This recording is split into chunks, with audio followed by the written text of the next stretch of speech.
So, do you know the J.K. Rowling Foundation? Have you heard about this? Do you know her, right? Okay. But there is no foundation after her name. Why? Because she's so clever, and she said, why reinventing the wheel? Why putting my name? So many people are putting their name first, saying, that's my name foundation, my name foundation. Why doing this? So she went after an amazing social entrepreneur named Georgette. So, very French, but she's not. But still, first name is Georgette. Georgette, can you come on stage, please? Thank you, Alexander. Thank you. Okay, good evening, everybody. How are you all doing? Okay, so that is amazing that you can still whoop at this time of the evening, and I can't imagine how much you've had to listen to. I hope that what I'm going to tell you over the next 10 minutes is of interest. You may or may not know, but across the world, at least 8 million children are living in orphanages. But more than 80% of those children have at least one living parent. They are not orphans. And most parents love and want their children. Think about your parents.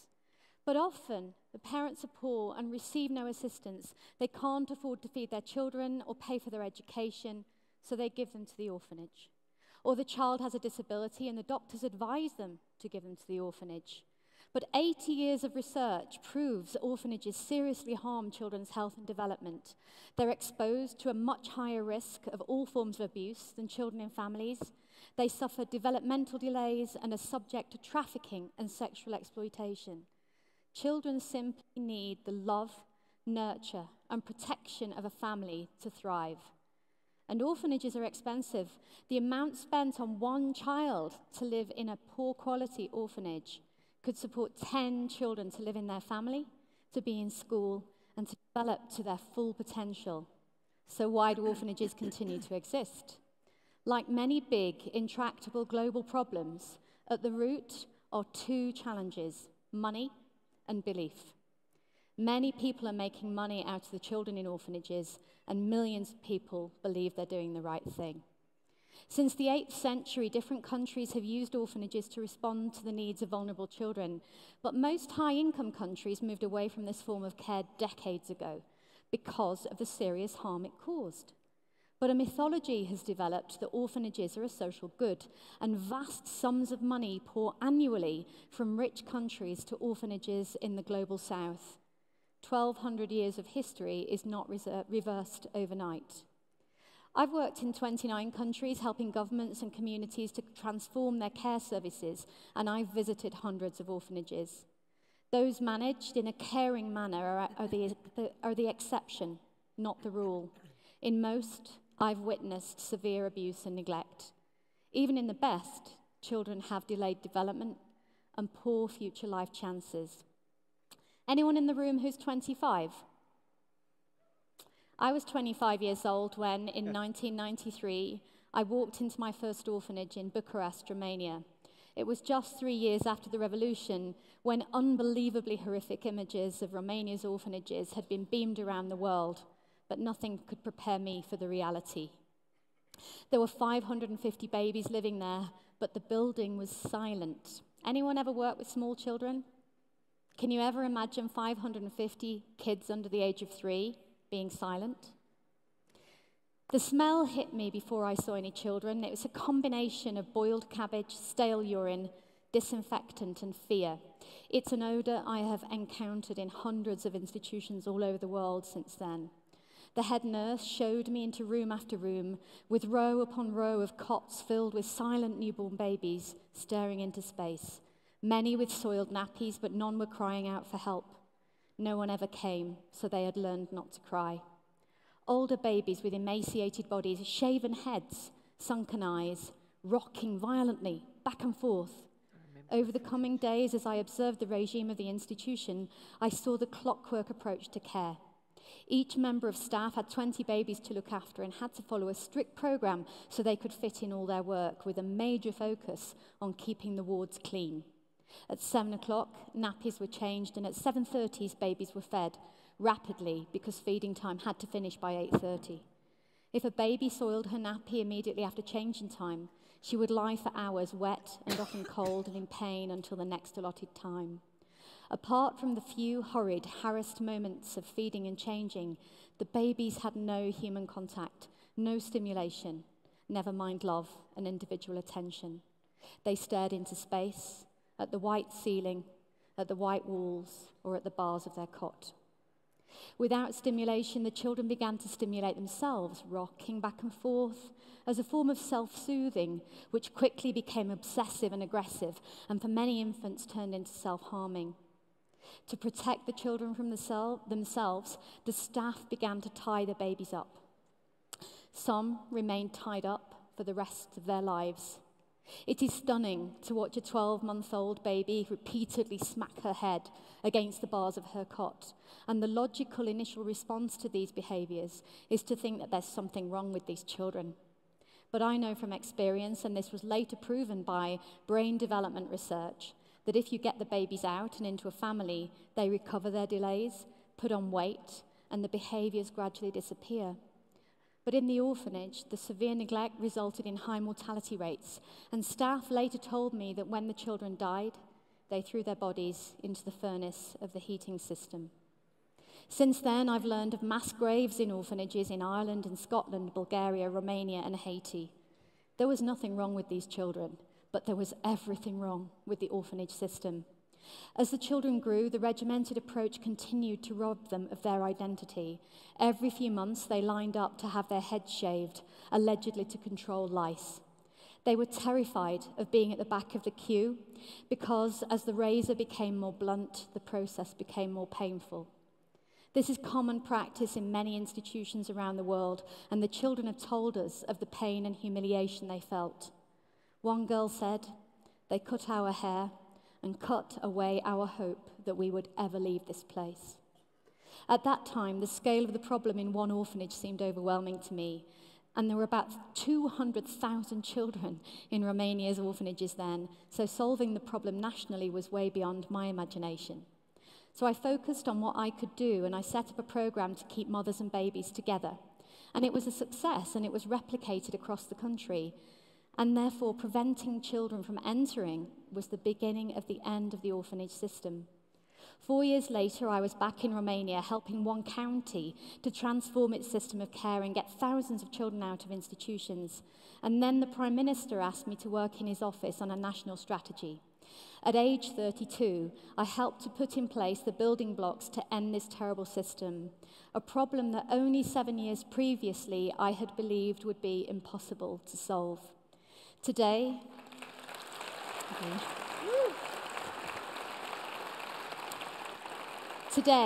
there are less than 10,000 children in orphanages in Romania, which is a reduction of 95% since I started there.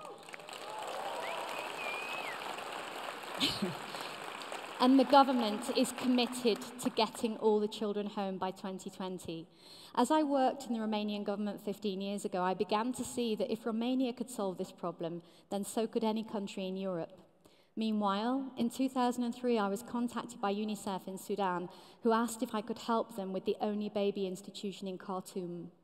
Approximately 1,000 babies a year were abandoned on the streets of Khartoum, mostly by single mothers who were afraid of being punished under Sharia law. Half the babies died on the streets. The others went into the Mygoma Baby Institution, where the mortality rate was 82%. At the height of the genocide, all eyes were understandably on Darfur. The babies dying on the streets of Khartoum went largely unnoticed. These children were labelled illegal, judged by society as guilty of their parents' sin, and deemed as not as deserving of care as other children. Consequently, little investment was made in the institution. There was no milk formula, bottles, or sterilising equipment. Newborn babies were fed by pouring cow's milk from cups into their mouths. It was a miracle that any baby survived at all. Yet, within a year, we had turned the situation around and put in place a care programme. Thousands of generous Sudanese families became emergency foster parents and adoptive families, and the mortality rate in the families was less than 1%. Even babies who came... Sorry.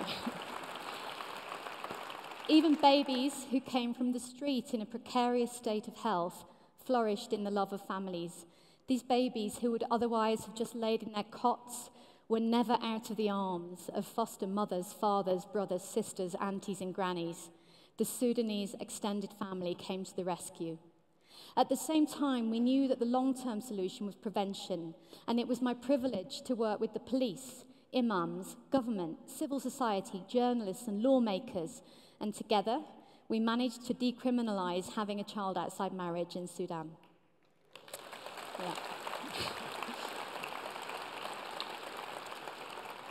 This made it possible to work directly with parents and to prevent separation. And today, there are 7,000 children living with Sudanese adoptive families or with their birth parents who would otherwise have been dead. And then J.K. Rowling saw an image of a child in a cage in an institution in the Czech Republic, and she founded Lumos to tackle the problem of institutions in Europe. I was asked to help, and I realized that with J.K. Rowling's support, we now had a chance to end this problem globally. And over 10 years, Lumos has worked to transform systems of care across Europe, and many countries have made incredible strides. In Moldova and Bulgaria, the numbers have reduced by 80%, and most of the children have gone into family-based care where they thrive and flourish. Across Europe now, most countries have action plans in place to end institutionalization, and the European Commission is providing funding to many countries to turn their plans into a reality. So Lumos decided to go global. And we found that at the same time as Europe is turning the situation around, in many countries in the global south, orphanages are proliferating, not because of an orphan crisis, but simply to make money out of children. The growing trend of volunteering abroad for young people from wealthy countries has created a billion-dollar orphanage business in Haiti, Nepal, Tanzania, Thailand, Cambodia, Uganda, Kenya, India, to name a few.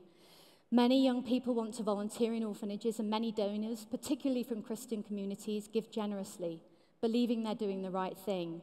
And on the ground in countries, entrepreneurial individuals have spotted what they see as a business opportunity.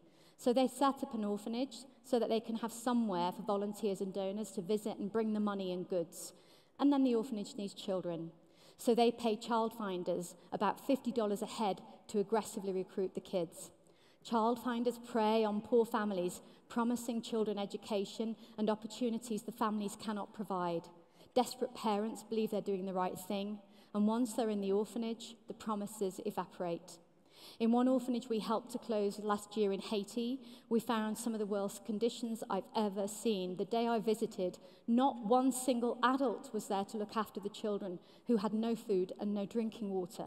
The children told us that they were being starved, beaten, forced to do hard labor, and the institution director was receiving donations from churches and volunteers in the USA, but spent virtually nothing on the children. We were able to reunite all but one of those kids with their families who had been tricked into believing the orphanage would provide the education they could not afford. For a few $100s of school fees for each child, they could go home. In another orphanage, children told us of sexual exploitation, of witnessing their friends being beaten to death, and of children simply disappearing. And in one, a young man said to us that, and this is a quote, he said, "In the orphanage, we were the merchandise. And as the merchandise, we knew it was our job to keep the money coming in. If a donor gave $100, they would maybe spend $10 on us. One volunteer bought bananas for us, but the director ate the bananas and just gave us the skins to put in the garbage." This is trafficking in children on a global scale, dressed up as caring for orphans. We tracked the money, and we found at least $100 million every year donated to Haiti's orphanages for 30,000 children.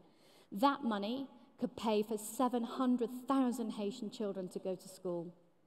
Working with many partners, we're tackling this problem globally and seeing some progress. The Australian Parliament is considering legislation to ban volunteering in orphanages abroad and to prosecute travel companies that arrange orphanage volunteering. We're urging the UK and US governments to follow suit, and we're helping governments on the ground to set up child protection systems, and we're educating faith-based donors to shift their funding away from orphanages and towards families to provide them with health and education services and family strengthening. The MacArthur Foundation is considering giving $100 million to Catholic Relief Services to change the way we care. But we need a global movement to end this crime against children, and I really hope that many of you will join us. There are, of course, examples of institutions and orphanages set up with the best of intentions, but even here, children do not develop as well as they would in families. When they grow up and leave, they have no social support network and they struggle to cope outside the institutional environment. So Lumos is really proud to have begun here in Colombia a program, and we're helping at the moment a wonderful organization called Funamor to close an institution for HIV-positive children. They set it up a decade ago because so many children with HIV were being left by parents and did not receive proper medical care. The staff at Funamor do everything they can to provide a good home for the children, but 2 years ago they realized it wasn't enough. We've provided training and a little financial support, and now most of the children are back home, and we're helping them to find foster families for the remaining few. Children need families, not orphanages, and this is a hidden global problem, but we can solve it. By 2050, all children will live in loving families, and no child will ever have to live in an orphanage again. Thank you. During my 24 years working with many others to solve this problem, I've learned a great deal, and I thought I would just finish by sharing a few lessons with you that I hope might be useful. First lesson, nothing is impossible. Nothing. There are massive problems in the world that seem beyond our reach, beyond our power to solve, but they are not impossible, they are just difficult. But if it was easy, it would happen without us. Second, human beings cannot survive without love. Whatever you choose to do, do it with love and kindness. Third, solving big problems takes courage, time, commitment, stubbornness, working from evidence, and learning from others. Identify the thing you really want to change and then commit to it. You will never solve it alone, so find others who care about the same thing and work with them. You won't always agree with each other, but you will achieve so much more together than you can alone. Fourth, you will hit many obstacles and there will be many, many setbacks, and you can feel helpless at these times. But I've learned that any real change is a journey of 2 steps forward, 1 step back. Learn to embrace the step back. It is simply a precursor to your next leap forward. Finally, whatever you do, whether you're fighting climate change or war or poverty, never give up. We need you to stick with it to the end. And I can promise you that you will never regret that this is how you chose to spend your life. Thank you. Thank you. Well done.